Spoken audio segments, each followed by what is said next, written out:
Welcome back to another episode of The Sweet Spot. This is John Sherman from the Four Foundations of Golf. And as always, I'm joined by. Adam from Adam Young Golf. So before we get into this episode, I don't know if you know this, but quick shout out to Michael Kim. He won a DP World event in France over the weekend. Were you aware of that? Do you keep track of the DP World Tour? I hate to say correlation is causation, but Yeah, obviously well, having us listen, being on the you know, show and listening he, to us speak, obviously you did something I nice. mean, it's his second professional win. He was just on the show, but honestly, I sent him a GIF. I communicate in GIFs, whatever you call them, and I sent him the slow clap from. You ever watch the movie Rudy? I have, but I don't remember the slow clap part. So like the last scene where Rudy's being like carried off the field, and the guy, I think he worked behind the scenes at Notre Dame, like does the slow clap. So I sent him that. I don't really communicate in words anymore with people. I just send GIFs. But no, super excited for him. I just think it's a really cool story. Someone like him, he was won early on in his career, lost it, came back. He's won again. So I'd like to say you and me had something to do with it, but we definitely didn't. Either way, if you're a fan of Michael Kim, because he's been on the show, he notched another victory. I think it's 7 years since his last one. So huge congrats to him. Love to see it. Nice. What are we talking about today then, John? Today, we're going to talk about anger and frustration. This was last week, I was playing in a tournament, the Long Island Mid-Am, which is an event I've done well at over the years, usually make the cut and can place well at. So I look forward to it. And I got really angry, like so much so that I would like stop myself and I was like, whoa, you're like pissed off right now. And I thought, sometimes you and I love to bring up anecdotal stories of what's happening to us on the golf course, whether it's ourselves or someone else we're witnessing. And hopefully all of you will see something in your game. So I kind of want to talk through this a bit, just because if you read my book, The Four Foundations of Golf, you're intimately aware that in my 20s and junior golf days, I was a bit of a hothead. And one story in particular that where I hit rock bottom, where I broke a club in front of my dad and he walked off the course when I was like 23 or 24 years old. And I knew that I could no longer continue playing golf if I had this massive disparity between what I expected of myself and reality, which leads to anger. And I think I've done a good job of that in my 30s and 40s of not losing my temper almost never. But yeah, I kind of lost it. What you define as losing your temper though? Because Yeah, exactly. I do a lot There's of stuff different. on the outside that looks like I've lost my temper. Yeah, yeah. Internally, I'm just like, So yeah, I think that's why I wanted to talk about this, because I think everyone has different levels of this. Like, I don't think bottling it up and never getting upset is the answer. I think, like everything in golf, there's a balance to it, there's a sweet spot. And for me, I'll kind of walk through, I'll set the stage of how the round was going and what I actually did, which was taking my anger out on my golf bag a bit and some other things that kind of when I saw it happen, I stopped myself and I was like, okay, this is you're kind of going overboard here, buddy. But it happens. I'm not perfect. That's why I want to share it. But yeah, I think setting the stage for this, people struggle with anger and frustration in different ways in golf. Like some people, yeah, are prone to outward anger, right? So cursing, slamming clubs, I've done it in the past. I'm not proud of it. I think it made me a really bad playing partner at times. It definitely destroyed my enjoyment of golf. So I am someone who, yeah, when I was younger, it would go to the red zone and you would see me angry. Like you'd see me slamming a club and cursing. You'd be like, wow, that guy is a bit of a head case at times. And other people, I'm guessing someone like you, maybe I don't notice you're that angry, and maybe on the inside it's like full rage boiling. Or I've actually never played golf with you, so I don't know. But no, I think it's the opposite. you do get pissed outwardly. Yeah, it's the opposite. Get, I think it's remnants of ego, or not even remnants of ego. It is ego. You kind of do it to show other people that like this is not how I normally Yeah, play. this should be better. Yeah, yeah, Yeah, and it's just like it's not a conscious thing. It's not like I'm thinking, oh, I'm better than this. I better show my playing partners that I'm yeah, yeah. upset. it's not a conscious thing. It's more like a habit. You've done Yeah, it for yeah. so many years. You know, it's like when you hit a drive and you heel it slightly and the ball goes straight down the middle of the fairway and you go, oh, didn't Well, flush it. That, to me, that to me would not be the red zone. no, but So yeah, there are times I use very flowery language on the golf yeah, course. and But I'm and to be honest, British, like you yeah, know. that's not crazy either. Listen, I'll curse sometimes. So I think a we all have our own personal spectrum, and we should know when things are getting extreme and detrimental to our game. So I'll walk you through. I have a list of things why people get angry. Ego is one of them. So we'll kind of go through that list after this, but I'll just set the stage and walk people through what happened in the round and why I got so angry, or why I'm reflecting on why I got so angry. And hopefully all of you can see yourself in some of this. And if anger is not an issue for you, then nice. I mean, it hasn't been an issue for me for a long time, but obviously it reared its head. So I teed off in this round. It was very windy, difficult golf course. I played a practice round there. Very difficult greens. You can get in trouble off the tee. So I kind of knew going into this, like there's going to be some big scores. And the day I teed off, it was very windy. And to be honest, I get excited about that because historically I tend to outperform in difficult conditions because I think my game is suited for the wind. I'm good in the wind. I play a lot in the wind. And I like to think that I'm grittier than most players and won't give up when times are tough. So I teed off on the back nine of this course, and it's a tough start. There's water on the first four holes. Started off on like a 480-yard par four, was a par five. They converted to a par four. Got a nice up and down for a par out of the gates. Difficult par three on the next hole over water. Didn't want to be short in the water, so I played a little bit long. And the reoccurring theme of the day was the crosswind was very difficult. So most courses I play, I found this interesting. I kind of want to hear your thoughts on this.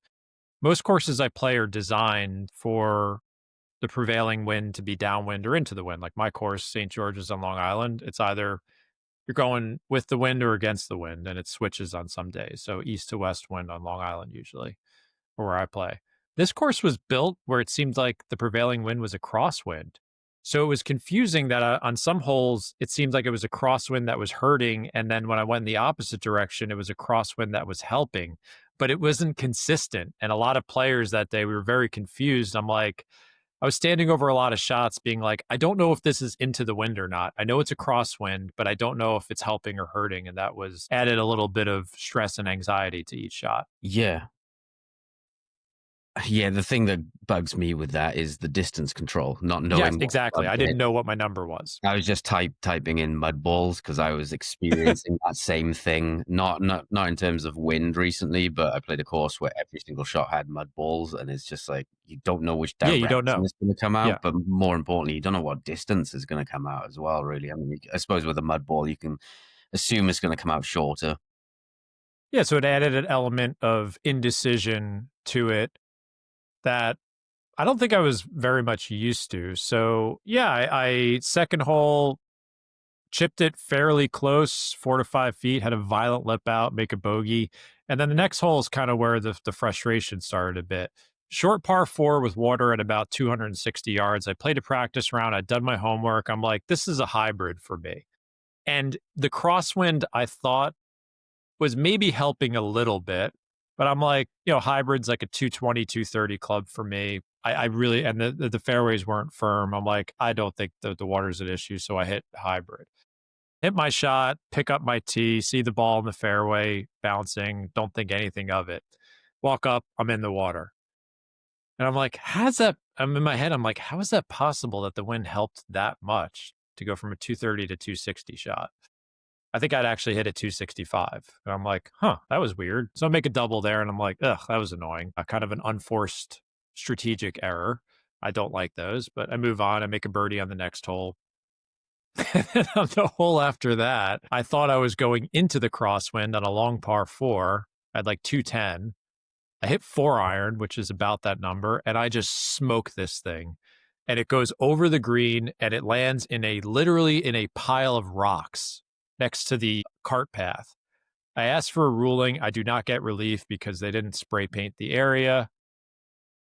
Kind of, listen, I shouldn't have hit it there, but it was a rough ruling because in my opinion, it should have been ground under repair. I'm literally in a pile of rocks that are like 5 inches thick. So I'm like, I don't even know if I can hit this shot or destroy my club. So I hit the shot, it goes through the green somehow. I get it up there and I chip in for par. So I'm like, that's interesting. And I kind of settle down. I settle into the round. I'm just hitting a ton of great putts. The greens are fast, but I'm reading them well. I miss a birdie putt by an inch on my eighth hole. I make a birdie on my ninth hole, and I'm back to 1 over.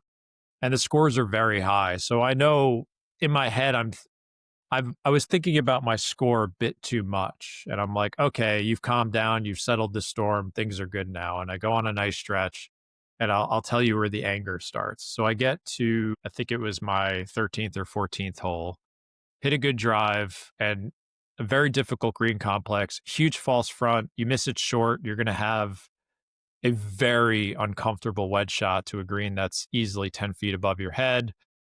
There was a collection area to the long left of the green, like just a very difficult shot from about 120.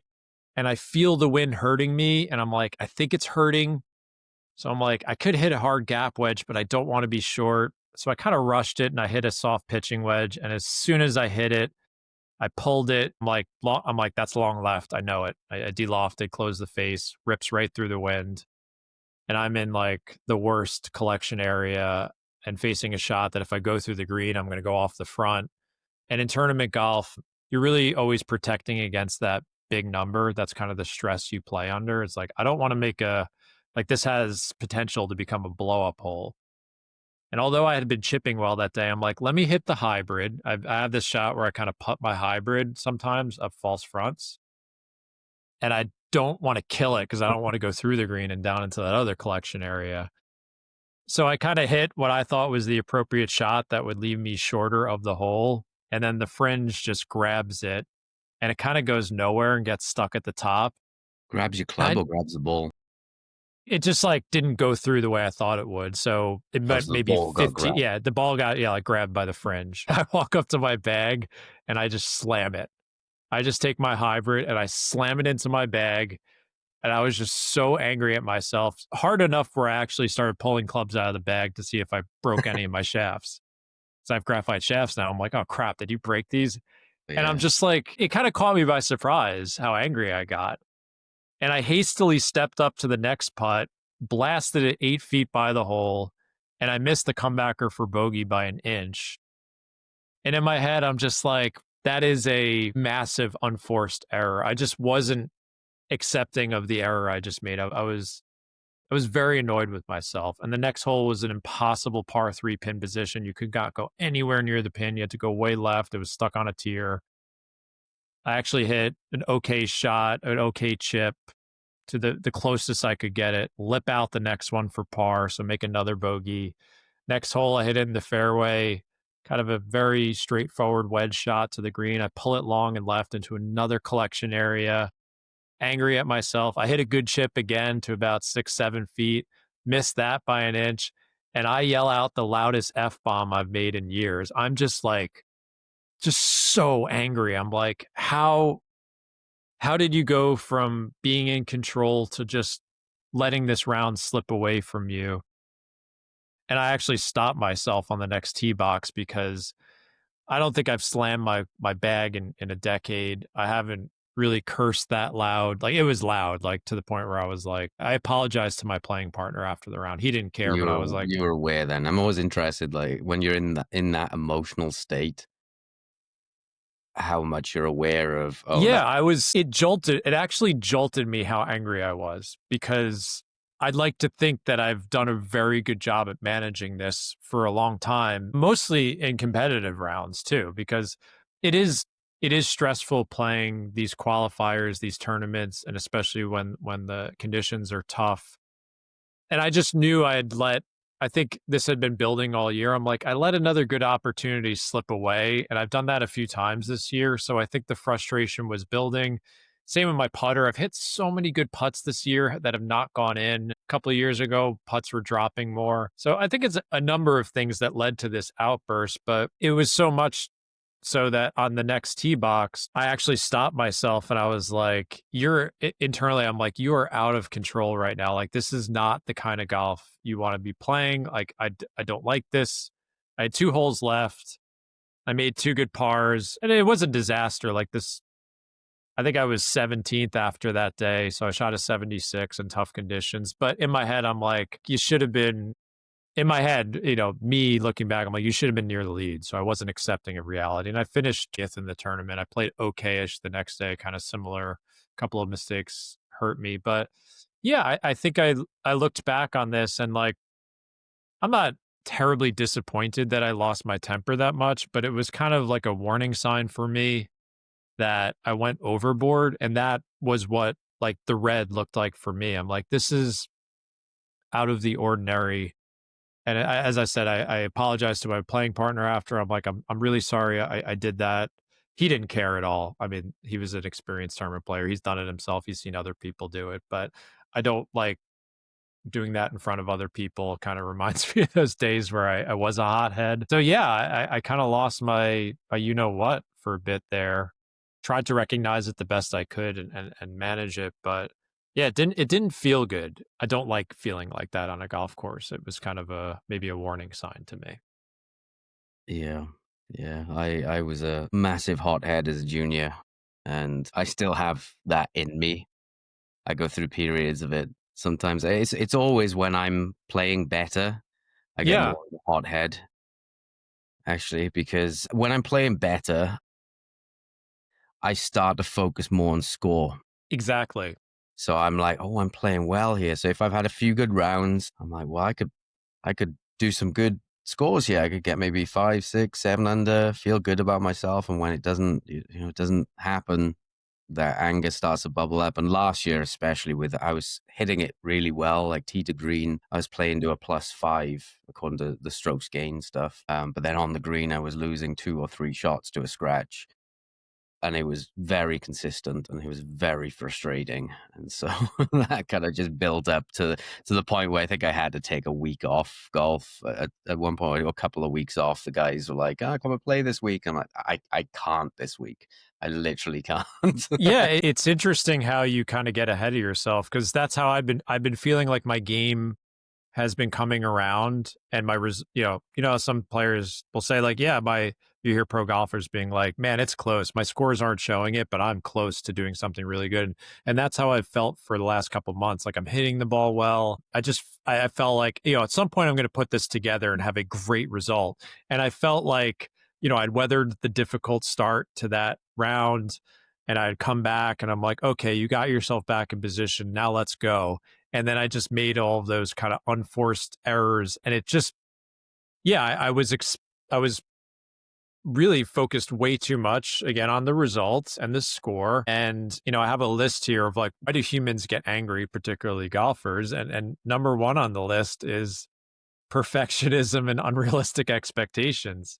So you, me, the thousands of golfers who listen to this show, we will either knowingly or unknowingly set standards for ourselves that are sometimes just not realistic and out of touch. Maybe I'm not the player right now who should be in contention and trying to win one of these events. Maybe my game isn't sharp enough. I was just expecting too much of myself.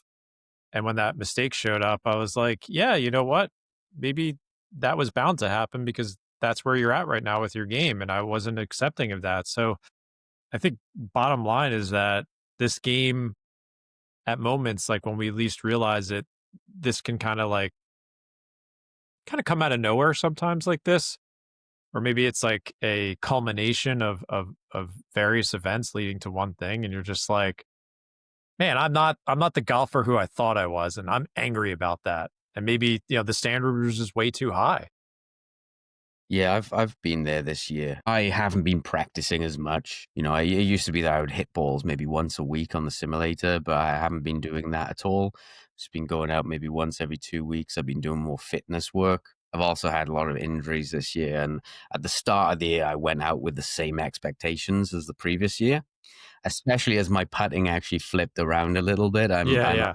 on a scratch level, so it was annoying to see my putting improve by 2 strokes, and then my iron game, my approach game in lose 2 strokes, and maybe hit a few more penalty shots with the driver occasionally. So Yeah, my scores, I think I went from, what was I, about +3 last year. I'm about a plus 1.8 this year. And I was trying to kind of clamor onto it. But midway through the season, I was like, you know what? I'm not practicing that much. Yeah. If I'm a shot, even 2 shots higher handicap this year, if I go to a +2 or +1, it doesn't really matter. And just, it's allowed me to enjoy the game a little bit more. Yeah, I think that's part of it. I remember when I was much younger in that kind of psychopath period in my 20s, I remember playing really badly after a round, and I was just like, I don't deserve to expect myself to play. Like, I don't play a lot, I don't practice a lot. I was like, why am I doing this to myself? Like, I'm chasing a ghost. And I think a lot of you listening to this are at some level of that, whether it's you work a lot, you have family obligations, and you can only play once or twice a month. And maybe you listen to the show and you get a ton of good ideas from us, but you don't have the time to actually work on them and put them into practice. We always try to remind all of you that it does take time and repetition on the golf course to go through all of this to expect it of yourself. So yeah, maybe I think I my game was much sharper probably a couple of years ago, and I've kind of gone a little bit backwards, still playing very good golf, but maybe I'm holding myself to that standard where I kind of had some of those big breakthroughs, and I'm just not shooting those same scores under pressure sometimes. So yeah, I think top of the list has to be some mixture of being a perfectionist and having unrealistic expectations, which is like that explains like 78 to 94% of golfers, something like that. So if you go out there with this standard that you can't reach, obviously you're going to get angry at yourself. And The the next handicap one, system, yeah, the handicap system also hurts us with the expectations because what is it? The best 8 out of your last 20. yeah, Lots of people think that it's a not an handicap is average. the average. Yeah. So you mentioned this earlier, but another one is the cardinal sin of golfers is your ego and self-worth attachment to your scores. So when there is no line between our golf shots and ourselves, meaning like I hit that seemingly routine 120-yard wedge shot long and left, like that is a bread and butter shot for me. I usually lick my chops on those shots and I just missed it. The line between hitting that shot and my ego and self-worth and all that, like just totally no line at all. Like I'm angry because I suck. I hate myself. I hit that stupid shot. So golfers of all levels, particularly even the ones playing for a living, there is no line between our score, our results, and what we think about ourselves sometimes. Is that it's crazy to like say that and those words to come out of my mouth, but I know a lot of you listening to this feel that way at times because we really love this game. We look forward to playing. We look forward to shooting good scores and having good results. And unfortunately, like the downside to that of like working hard and expecting a lot is that this line between what we think of ourselves because we identify as golfers and our shots on the course like gets totally blurred. And it's like, man, I actually feel bad about myself as a human being because I hit that shot. Like it just makes me feel crappy. And I don't like that, but it happens sometimes. And it's It's very more tied. irrational, right? Well, it is rational though, I think, especially for us because our businesses are kind of in a way tied into our golf. Yes, I've been struggling with that very badly for the last couple of years where I've felt this unfortunate identity around how I'm playing and my worth as a coach and whatever I'm, creating content and holding myself to these standards. And everyone listening to us doesn't have that problem. I think coaches in general have that burden. Like I've been friends with tons of swing instructors who are very anxious on golf courses because, they know all this stuff about the game and the swing. And then when they don't play well, it's like, oh, am I a crappy instructor? Like it's a very difficult thing to deal with that when it's your profession. I know a couple of high profile coach, well, more than a couple of high profile coaches who like wouldn't be able to break 80 on a golf course. But honestly, my real opinion of it is it shouldn't matter if they're getting results with their pupils. If you if you can take a 15 handicap and make them a 5 handicap, that should be all that matters. There's so many things that go into actually playing good, playing Yeah, well. of course. And I Um, think that's, you don't have to be a great player to be a great coach or No, instructor. no. We could do a whole episode on that at some point. But Yeah, I but think on the other end of the scale, it's hard to untie that opinion from it. Like, I I know logically that it shouldn't matter. Like, say there are a few coaches, I'm not going to mention names, a few coaches that I really am happy to learn information from. And if they told me they couldn't break 80, it wouldn't bother me. But I suppose sometimes there are situations where it's like, well, why can't they? Like, why is that information not helping them? Or why are they unable to help themselves? And like, okay, and the general public are not going to be able to untie those two things, how a coach plays and their coaching ability. Like, if, say, for example, if I started shooting 59s every single time I went out, played a local tournament or something, I'm like 61, 59, 59, 61. Then I would sell more books. I'd sell more DVDs. DVDs go, what era is it? yeah, in the 2010s, It five, would yeah, it would increase. Or, I suppose the equivalent of that is when a coach gets a tour player and that tour player does well. That 100%. Yeah, really massively boosts. you could ride it up and you could ride it down. Well, yeah, I suppose you live by the sword, you die by the sword with that kind of stuff. And so, yeah, there's obviously the logic is it doesn't matter. The information is the information. So in terms of coaching, even if it's ChatGPT giving brilliant advice, someone takes it, they go out, they hit it better, they score better, they continue that for a year.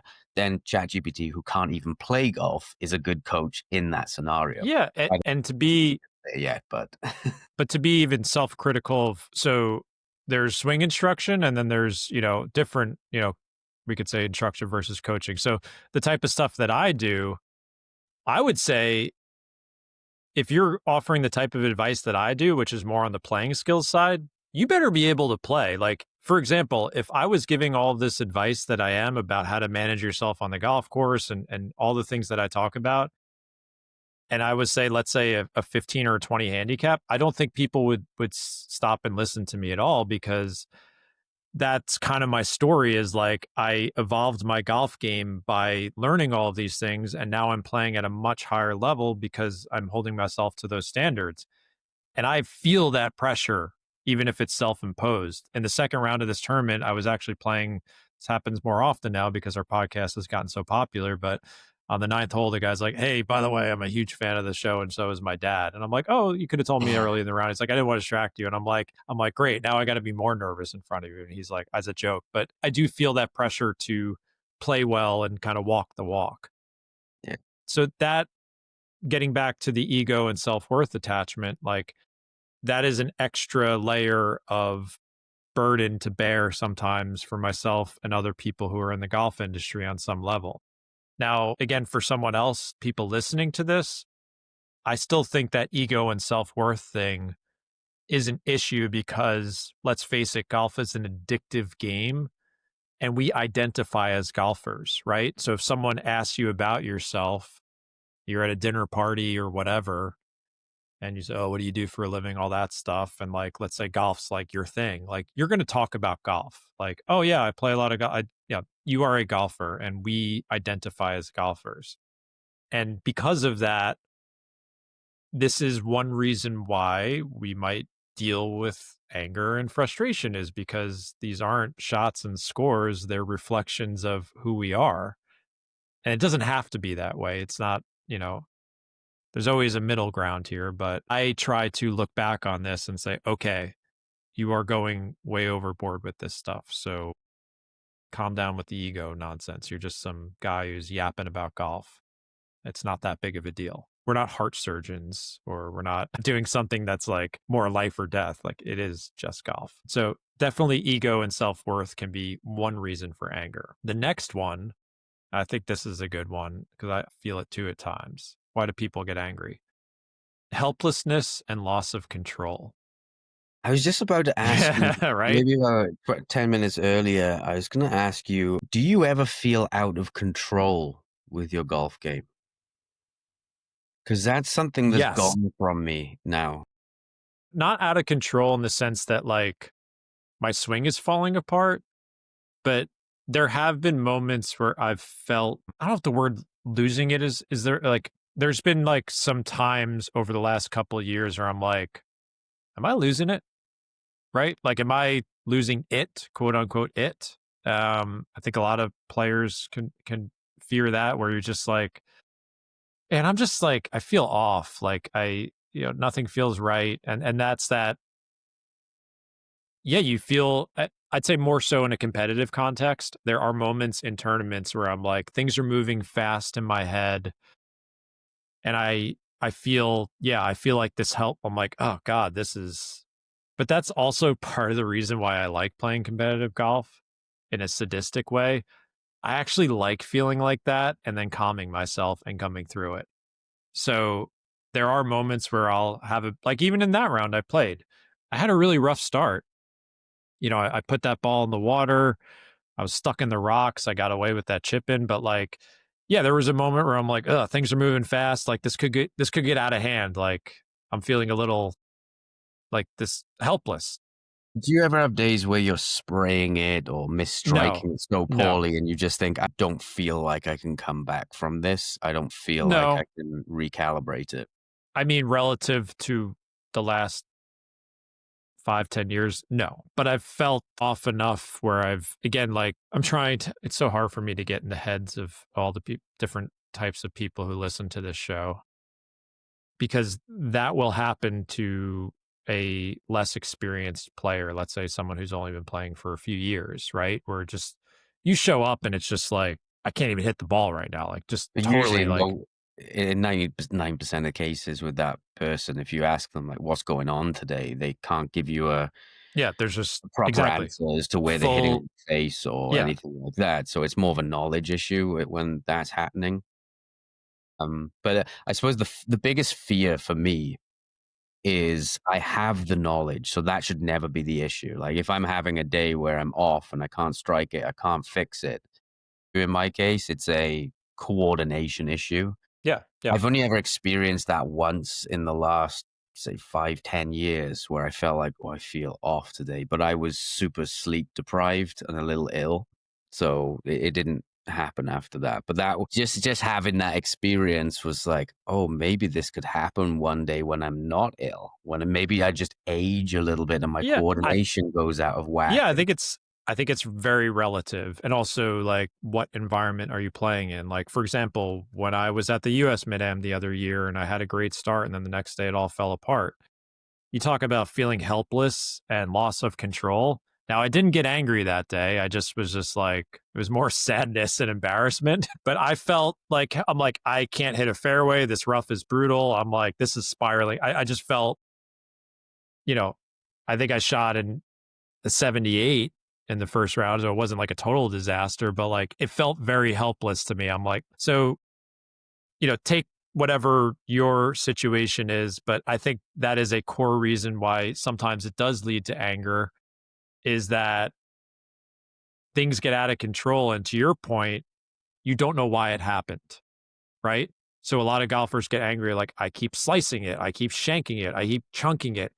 I cannot fix this. I don't know what to do. And I'm going to get angry now. Like, that is a 100% anger trigger where you feel like, I just don't know what to do here. This sucks. I hate golf. I think that's even true in life because, I'm thinking to when my website breaks.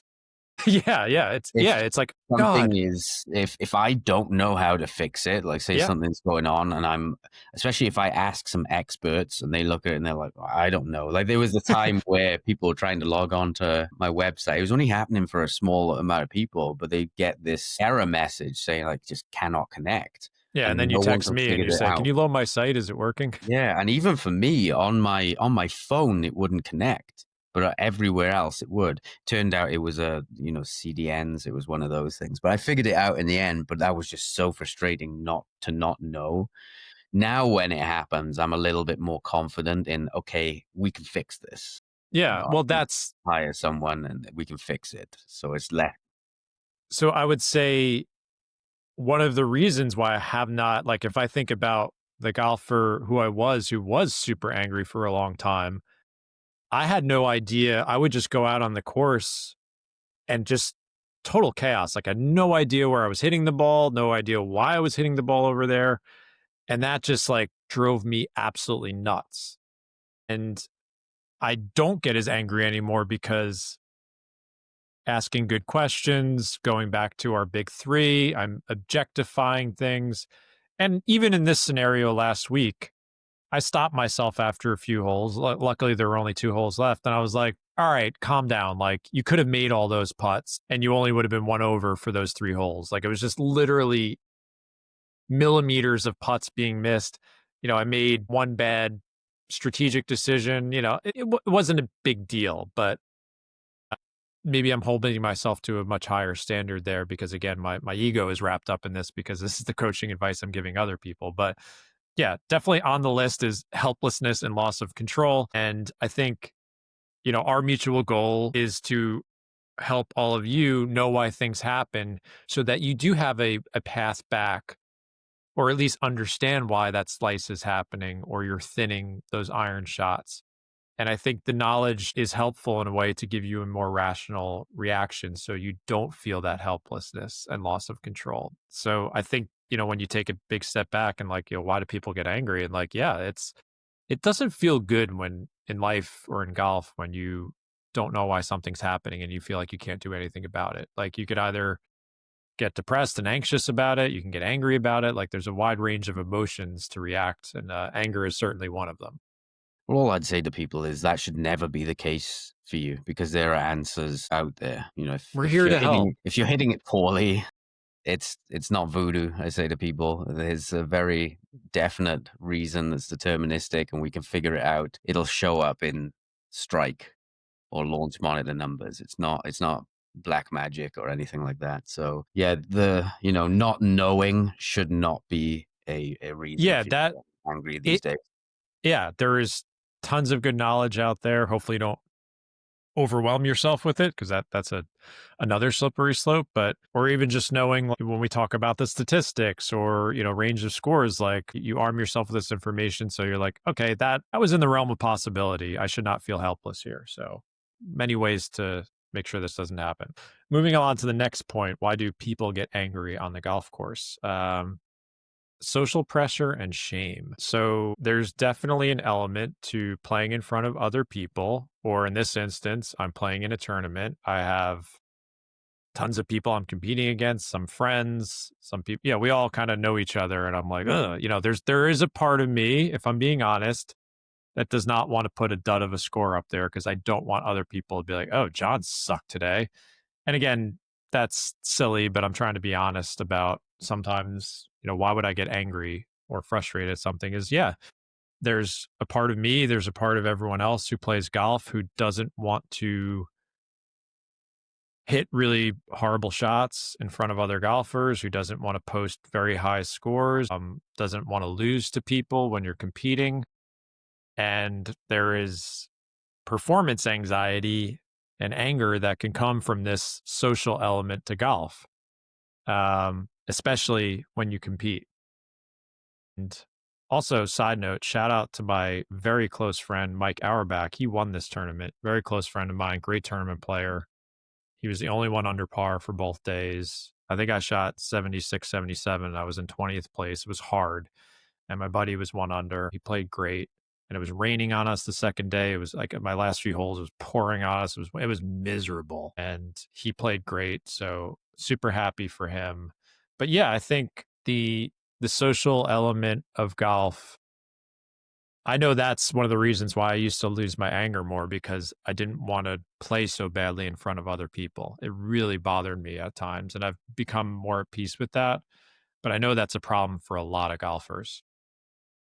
Yeah, as a junior, I mean, I've told this story a million times. But as a junior, I remember at the end of a round, we all always used to walk into the bar and everybody would say, how did you do? And as a 15, 16-year-old kid, to hear adults going, "Oh, I didn't play bad today," or something like that is kind of, it was jarring emotionally, and I didn't deal with it super well. So Yeah, we all have. I mean, so one of the great things about golf is that it is a social game and we have community around it. It's one of the reasons why golfers statistically live longer. for real. Like that's not a joke. It's a real thing because we can play this game as we age and have a community of golfers into our 60s, 70s, 80s, and hopefully beyond that of friends that we play with, people we meet randomly when we get paired up. I mean, I have accrued so many friends over the last 10 years, people listening to this show. And that is a huge upside of golf is that there is a social element to it. And it's also, to the original point, is one of the downsides is that we all get a number at the end of the day. We're all kind of watching each other, but worrying about ourselves at the same time. And we have this, I mentioned this before, this spotlight effect, which is a real psychological phenomenon where we believe people are paying attention to us more than they actually are. Where when things are going poorly, you feel this spotlight on you and you're like, oh my God, this is a disaster. This is embarrassing. Like, it feels like the whole world is watching you. And to be honest, no one even cares. So some people react with anger.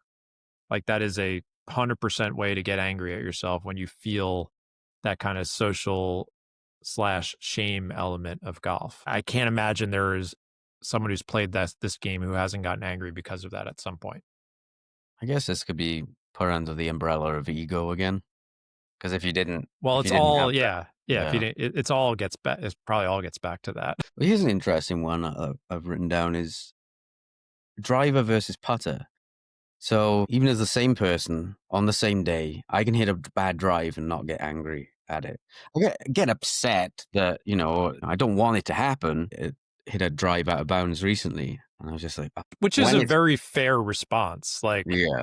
I've hit But when plenty it's of errant shots putting, this it's year much where, worse for me. yeah.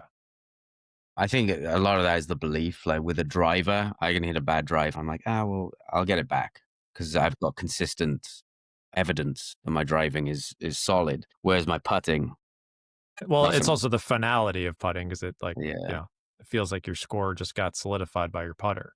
mm-hmm. No different than I have fell in those 3 holes. Like, oh man, just inches and I would have made pars. But, all the other shots leading up to it led to that. Missing greens, could have had a 2-putt for a par from 6 feet also. Would have been much easier.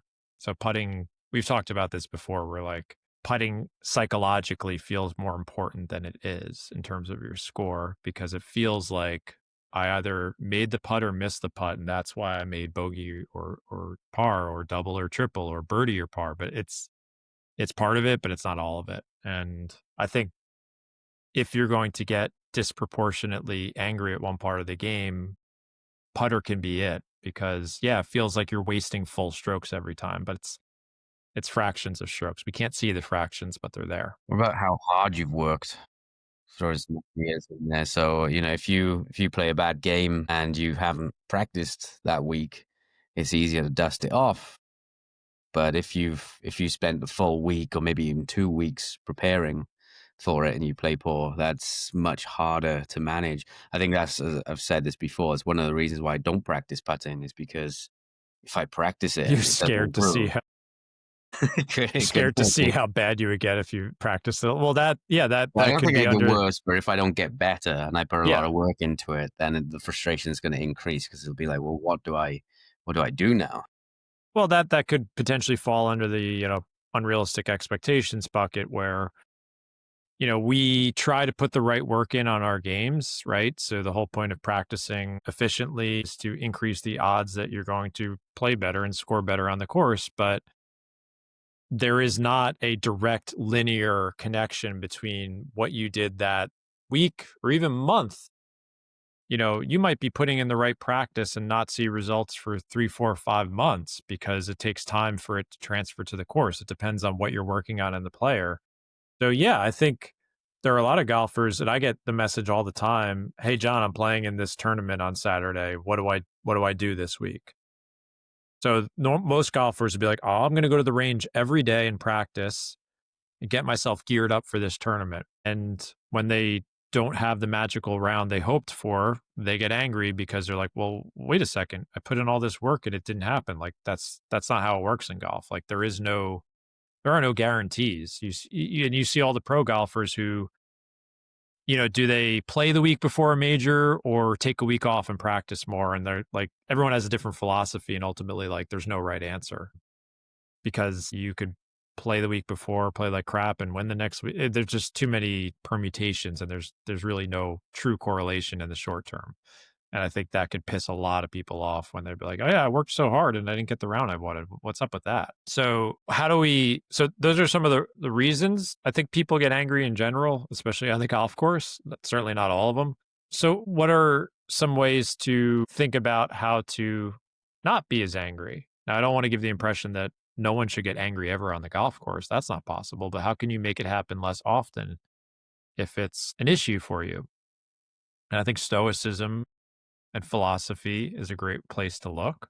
Realizing we're So, just ants on a floating well, ball that yeah, of we could definitely go bottomless the nihilistic lava in space.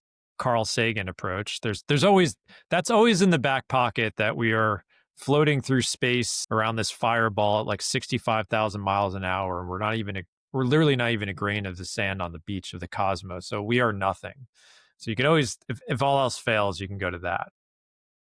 Basic things is understanding in golf is that mistakes are inevitable. So in that round I was playing, tough conditions, difficult crosswind, fast greens, hard setup. It was inevitable that I was going to get in a bad situation. Again, it already happened earlier in the round. So I should not have been that shocked that I hit that first shot long and left. It happened. So a lot of Stoic philosophers confront things with rationality, and they would say it's irrational to be shocked by ordinary events. So in golf, we have to understand whether you're a 20 handicap or a scratch golfer, there are going to be a series of outcomes every time we play that are not going to be what we want. You might heel your driver and it spins into the trees. You miss a 5-footer, you miss a 3-footer. It's going to happen, right? So if you're sitting there like fighting against the fact that that shouldn't happen, well, then you're just fighting against inevitability and reality, and you're never going to be happy, and you're always going to be angry. So I think that's always something.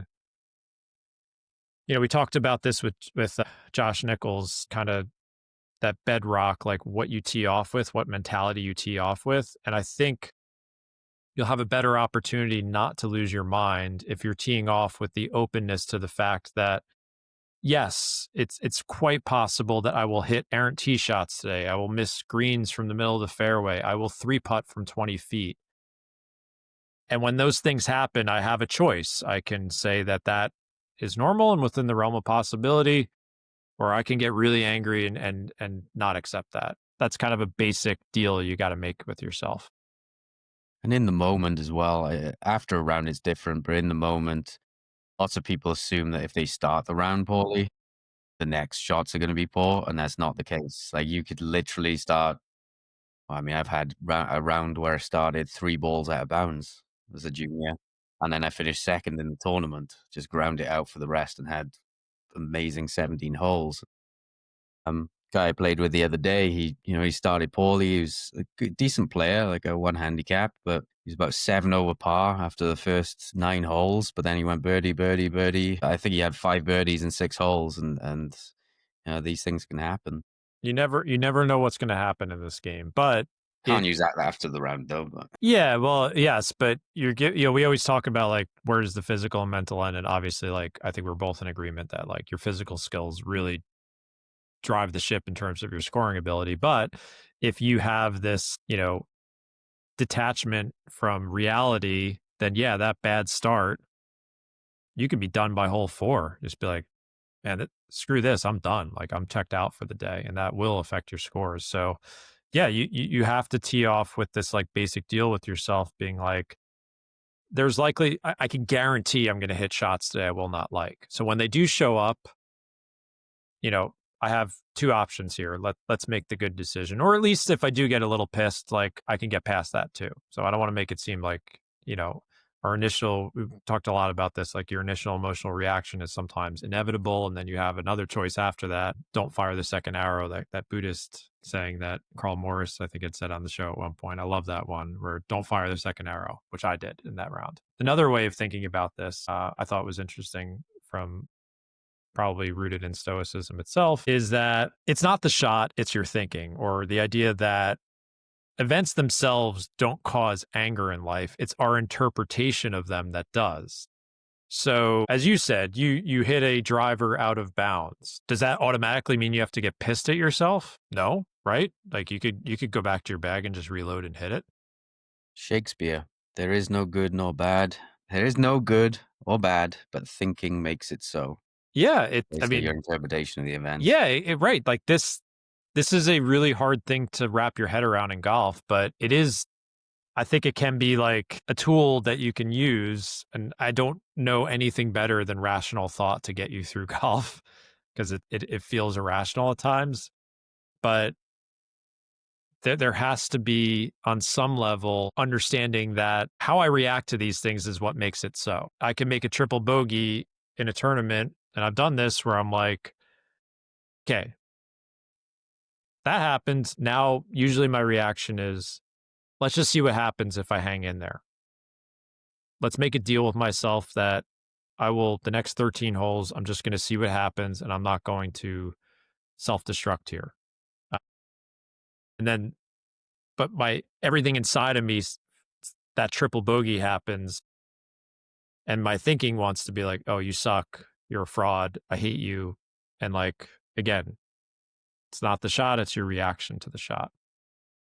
Another way that I truly believe this is like just understanding that like anger is self-sabotage in life too. Like nothing gets better. Nothing gets better when you like really lose it, and like understanding that like if you want to be the best golfer you can be and certainly the best person you want to be, like you just have to understand that if I can't get control of this and understand why it's happening, and maybe you need more help than talking with yourself can give you, it is a horrible form of self-sabotage. And I regret all of those years where I did sabotage myself on the golf course for being way too angry at myself. You know, you step back and you think about it, like, why would I pay my greens fee, drive the hour, whatever it is, spend the 6, 7, 8 hours of this day and get really angry at myself? It's a form of self-sabotage. So you're spending time on your weekend and your leisure time and you're getting angry at yourself. Like, how is that helpful? Is it? I don't know. I don't think it is. I don't know. Yeah, I don't. Obviously, it's there for a reason, right? In terms of Yeah. evolution, everything that we have, wherever you believe for where emotions come from, is there for a reason. So it obviously served us in the past at some point. Otherwise, we wouldn't have it. But maybe in golf, it's a case that I suppose when we were cavemen, anger would help motivate you to do something that is good for your life, and maybe it increases strength. Or, I'm sure there could be links to good things. But in golf, when it's such a precise motor sport, small fractions make a difference, and that emotion can probably disrupt our motor abilities. And so maybe it's a case of it's good in one domain, but it hurts us in this domain of golf, and it's just crossed over. Yeah, in the sense that like what's getting back to what we first talked about when the episode started, it's the excessiveness and what does normal look like for you. So again, I'll reiterate, like I don't think it's a reasonable expectation to never get angry on a golf course. Totally normal. Like there's a lot of stuff we see. You can do all the things I'm saying of the Stoics and everything else I've mentioned, and like there's going to be shots you hit where you're just like, that pisses me off. And that's fine. I'm talking about what does your normal equilibrium look like? And then when you feel like it's shifted beyond that. And that's when I think hopefully using some of these thoughts I'm presenting in this episode, or maybe it's jogged your brain to something else. It's when you have that moment that I had where I was like, hold on a second. I'm not having fun here. This seems excessive. Like I'm way too bent out of shape here. I don't like this. So I think it's that kind of moment, whatever that looks like for you, where you're like, is this what golf should be for me like right now? Like I need to take a step back here and think about this. For me, anger is almost tied to the scale of, suppose you call it arousal. Whereas if on one end of the scale is I don't care at all, like, this just has no Yeah. meaning to Yep. me at all, and on that end of the scale, it's disruptive or destructive. Whereas then I start to care enough about it, I reach that optimal level where I'm focused enough, but it's not disruptive or destructive to me. And then you start to go to the other end of the scale where I care too much about the result. And that's where the anger gets, the increased arousal is basically comes out as anger. It's almost like fear, right? Fear, lots of people say, is a bad thing in golf. I actually think is a good thing. If I'm frightened of the water on the left, I'm much more likely to miss it right. And now I might get upset when I hit that shot and go, oh, I was frightened of the water on the left. I've missed it right. But in terms of math, it's actually a better miss. And so there's probably it's protective in a way and maybe even beneficial. We don't see it at the time. But if you didn't have that fear and you went for that pin on the left and there's water left, you're probably mathematically going to have a worse score. And so that fear, you need some level of fear, but not enough that it takes you over the edge and your motor capabilities. Yeah, well, I think that's why golf is a great game, is because we have to confront all of these emotions. Embarrassment, fear, anxiety, anger, all of these things, in addition to all the great things that happen, like when you make a birdie putt or you beat your friend in a match or you break 80 for the first time. Like there's all of these wonderful emotions that we get high and low. And that's what makes it a very like human, addictive, intriguing game. But there is, again, what does the spectrum look like for you? I think some players play well with a little bit of anger in them, right? Like, because they just start off like that's just their personality. Like they're a little hot headed. And when it gets out of control and they're breaking clubs and slamming them, then it's like, well, now we've gone too much overboard. Versus, yeah, as you said, if you come out with the total dial tone and you're like, feel anything, every shot I hit, there's no joy, there's no sorrow. It's just total nihilism. Like that's not great either. So it's a choose your own adventure based on your personality and what you want out of the game. But I just, why are we talking about this? Because I've been with enough golfers and I've witnessed it myself where when the anger does get out of control, it is truly, I think, a form of self-sabotage because you're not going to play as well as you could have. If I'm being honest, I think you're being a poor playing partner. I think all of us have some responsibility as a shared experience when we play this game. Maybe this is a bit too judgmental and preachy, but if I'm sharing a space in a round with people I know or don't know, and I'm losing my temper the whole round, like that is affecting their experience in a poor way. So I just think there's a number of reasons why excessive anger and frustration are detrimental to your golf game in numerous ways. But I just don't know what that looks like specifically for everyone. So, yeah, the last thing I would say is like one other way to reframe this when you do feel anger. And I kind of mentioned this earlier where I was just like hit this reset button. I'm like, let's just see what I can do here to finish this out. Is kind of like approach it with like curiosity or enjoying you need some type of button you can press where it's maybe you set a target for yourself in terms of like, let's play these last 6 holes with X, or let me just see what happens if I don't get pissed off anymore. Like you're hitting some type of reset button and you're just asking a question like, what could I do to make the rest of this round more pleasant, or just see what happens and just kind of like asking yourself what's possible here, because something great is possible. Maybe you can turn things around and you'll have a great story, but you won't have that opportunity if you don't like kind of nip this in the bud. So yeah, I think, to kind of recap a few of the things is like, why do we get so angry at ourselves? Because A, we have unrealistic expectations, 100% guilty as charged for every golfer who's ever played this game at certain times.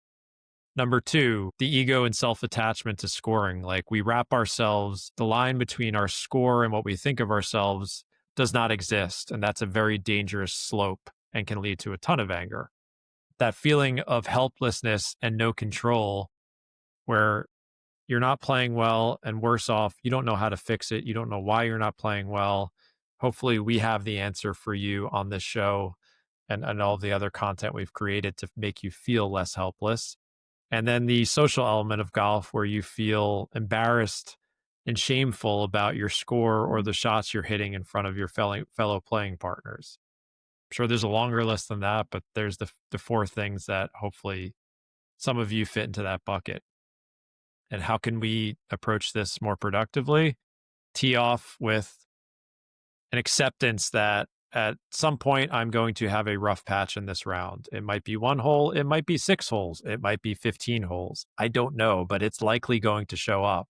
And if you tee off expecting it's all going to be roses and sunshine, then you're not accepting reality. And at some point, that lack of acceptance for what's going to occur could lead to some extreme anger issues. And then lastly, like, will you make this deal with yourself that if anger is an issue and it's getting too out of control, that you can just say, like, this is not productive to my golf game.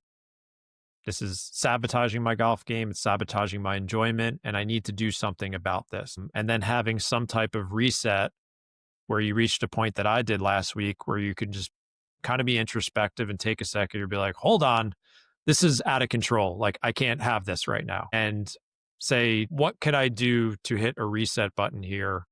Think of different questions you could ask yourself, a mini challenge, kind of, maybe a scoring reset, whatever it is that you can be in a different mindset for the rest of the round and just try and challenge yourself to go in the opposite direction. I think that's very helpful for a lot of players. So hopefully one or multiple points that I made resonate with you, but I just wanted to share this story because I try and be honest with everyone. Like, I'm not perfect. I'm trying to figure out golf just like the rest of you. And as much as I know about my game and the game in general, like, I at times feel I got angry and felt out of control. And I don't like that. So hopefully it won't happen again. Maybe it will, but it was worthy of bringing up, I thought. Yeah, the tactics I use when I feel aggression or when things aren't going my way. I switched to grind mode. So I switched my goal from, okay, it's not going to be the best round. I'm not out of it with scoring, but let's see if I can mentally stay in the round. Yeah, it's a challenge. Yeah. Yeah, that's my rallying call. Like, I won't give up here. Like, I'm gonna continue. Let's see what we can do. Yeah, it's very easy to give up, but when you're playing well, it's a good challenge, just say. And it's grind is almost like a muscle that you build as well. The more you practice it, the better you get at it. So the other thing, I mean, it's not easy to do this, but just take the learning from it. I actually think this is super important for the average golfer because they hit a poor shot after a round of golf. If you ask them what happened, what you need to work on, they can't tell you, really. It's just, I just played bad. I just hit. And I notice that in lessons with a lot of people as well, is they'll, when they're hitting well, when they're hitting good shots, they'll tell you everything about, I struck it here on the face, I struck it here with the ground, the face was this way. But the moment they hit a bad shot, it's like that process is completely abandoned, and that's when you need it the most. So, take the learning from it, the impact stuff we talk about. And then the physics part of it in terms of expectations is just to remind yourself that when you whack it 48 yards offline, that face has been 4 degrees open. People often think I show those visuals to scare them, which I kind of do in a way, but it's also to manage expectations because people make unnecessary swing overhauls when they hit a bad shot. And it's just, you might need to tweak that face a couple of degrees to get it back online. That's all. So, yeah, those are my things from it. And last but not least, the cosmic insignificance play. Yeah, if that works for you, yeah.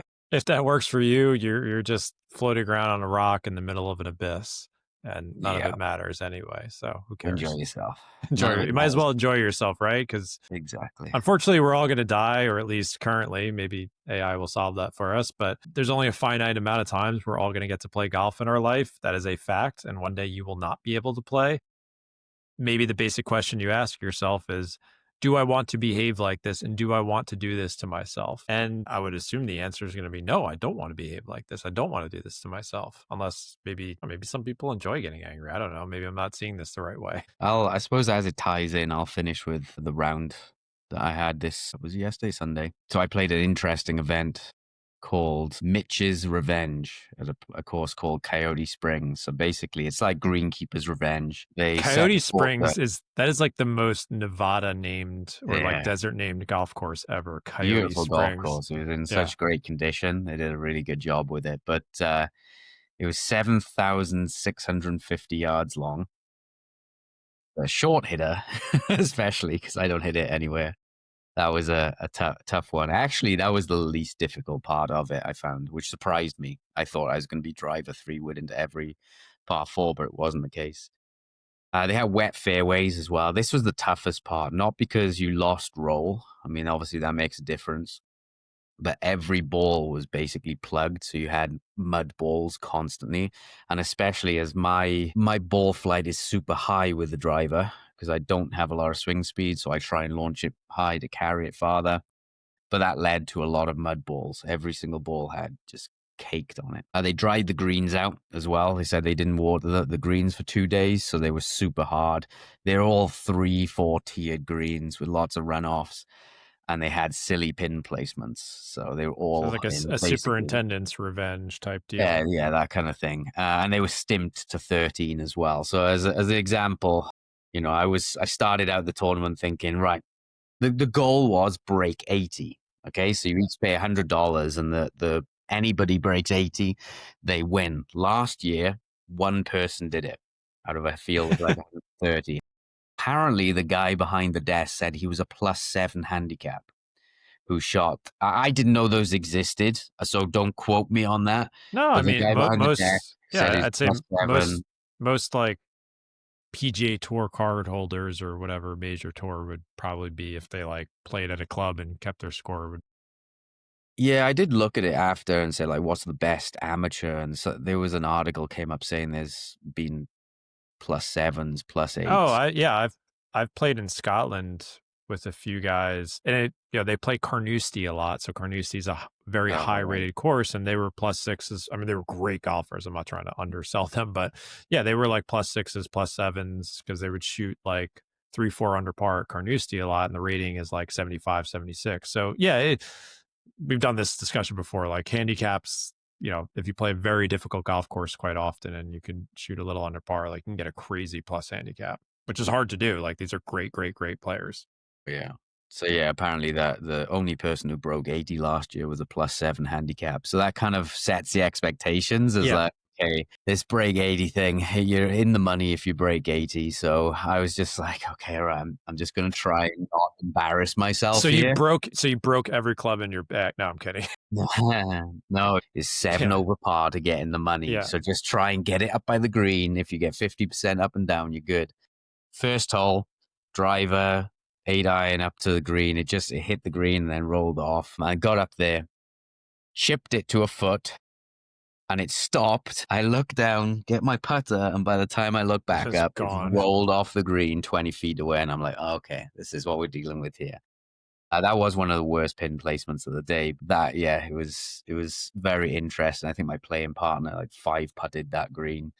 So yeah, it's really interesting. I ground it out. I was like 7 over par after the first 9 or so, 6 over par after 9. So in my brain, I'm like, right, I got 9 more holes. I've only got one more shot to lose. This is going to Yeah. be a grind. But I did it all the way until the end. I got to the last hole, a 240-yard par 3, water right, shaped, long right, short left, so you can't do anything with it. If you pull it a little bit, it's in a bunker. If you push it a little bit, it's in the water. You just got to hit. But I stood over it and I thought, well, I've got to par this one. I have to par it to get in the money. Yeah. So there's no bailing out. Everything in my instinct says just whack it down the left, chip it on, try and 2-putt. But there's no point doing that. So I took dead aim at the pin with a 5-wood and I hit it. It landed about 10 feet from the pin and then rolled to about 90 feet because the greens were baked. So I was really proud of myself in that moment to stand there, You hit the shot. having to hit a good shot and to be able Yeah. to do it with such difficulty. Unfortunately, I then 4-putted. And it was a difficult 2-putt. It was 90 feet away and it was on a turtle shell. So I didn't have any illusions I was going to 2-putt it, but it was very difficult, disappointing to 4-putt it. But I kind of shrugged it off and laughed it off. And I ended up, I think, finished 5th with an 81. There were 4 people who broke 80. I think that 78 was the winner there. So, but it's just interesting to play something that completely resets your expectations. Yeah. completely say that you are not going to shoot a good score here. You just have to grind it out. You just have to stay in it. I was proud of myself for doing it, but yeah, that's my story of the week. Yeah, it when you play in those environments and you have a number in mind, it is, as I said, like competitive golf is stressful on those one day qualifiers or whatever it is, and you're like, you know what the number has to be. And every shot you hit is in relation to that. So, right, you said I'm 7 over after 9. I've only got one more. So, well, it's like this noose around your neck. And that's one of the challenges is like, how do you play? How do you find a way to loosen that noose? And it's hard. It's really hard to do. And there's no shame in, when people play in these environments and like club championship qualifiers or you're playing your first stroke play event, it's inevitable again that you feel that pressure. And your instance, that was a very extreme setup. Obviously, it's kind of like clown car golf on some holes, but that's what you signed up for. So it's kind of fun at the same time too. But yeah, this is a big game of like distracting yourself from results, and we all have to find different ways to do that. And for some people, like some people do play well embracing the number, and some people have to go in the opposite direction and they have to be like totally into their process. Yeah. That's what's interesting about it. Again, it's all to do with the interpretation there. It's like, obviously, I'm hitting a bunch of good shots that land on the green and then roll off down. Yeah. They were all Yeah. placed in areas where you had to knock it to 3 feet or 5 feet, or you were 30 feet away. Yeah. So, And it rolled down 30 Yeah. feet away. And it's so getting angry at that shot is a changes fool's errand. Yeah, it because it's literally just impossible. changes your interpretation of the result. The shot is still the same, still as frustrating, or should be as frustrating, but it's just the interpretation of it. One of the positives I took from it is obviously with the green setup as they were, I had a lot of 5 and 6 foot putts, and I drained all of them. Yeah, I love putting from on 0 to fast 6 greens. feet, I was 100% Yeah. and in, which normally is the bane of my existence. So I actually gained strokes putting from 4 to 6 feet, but I lost them on the other ranges for obvious reasons. Yeah, but I think when I putt on 12, 13, or 14 stimped greens, I make way more 4, 5, 6 footers. Yeah, they were pure. I love putting. Obviously the lag putting is harder, but I make way more putts inside of 10 feet because just like a nice gentle stroke. And you're like, if I could just, you just get it started online. Like you can also, you can 3-putt from 5 feet too. That's the downside. So you got to get used to those speeds. But I do enjoy, if you gave me a choice hitting more 5-footers on fast greens versus like the 6-7 stimp, I would choose the faster ones. Obviously, it's hard to get golf courses that have that because it costs a lot of money to maintain greens like that. Yeah. So the interesting thing I felt doing the round was I thought, being a shorter hitter, that distance was going to be the biggest issue.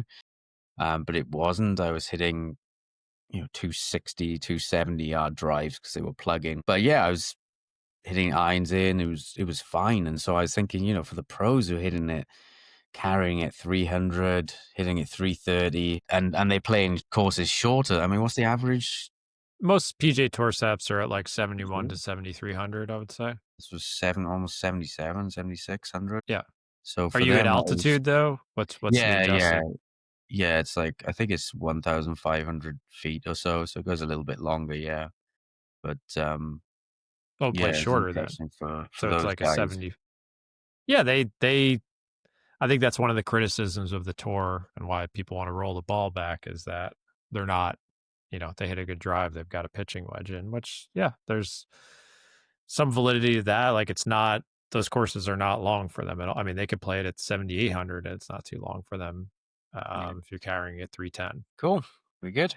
All right. Well, hopefully you won't get so pissed off at yourself. Some thoughts on this episode, but yeah, we all deal with this on some level. So as always, we're looking to provide you with some thoughts for you to coach yourselves or think about something differently. So yeah, but I don't want anyone to be angry on the golf course too often. A little bit's okay, but too much, I feel like you're not enjoying yourself. So if you made it to the end of the episode, thank you as always. You can always send us feedback and questions at, what do we got? AdamYoung.com/survey. Is that where all of our... AdamYoungGolf.com. Sorry, AdamYoungGolf.com/survey. We have an ongoing list of questions that you could submit there. and we will continue to tackle them on different episodes. Adam, where can everyone, well, I know I just said where everyone can find you at adamyounggolf.com. And John, where can people find you? You can keep watching my YouTube videos. I've been prolific lately, so check out my John Sherman Golf YouTube, and we'll see you next time with a new episode.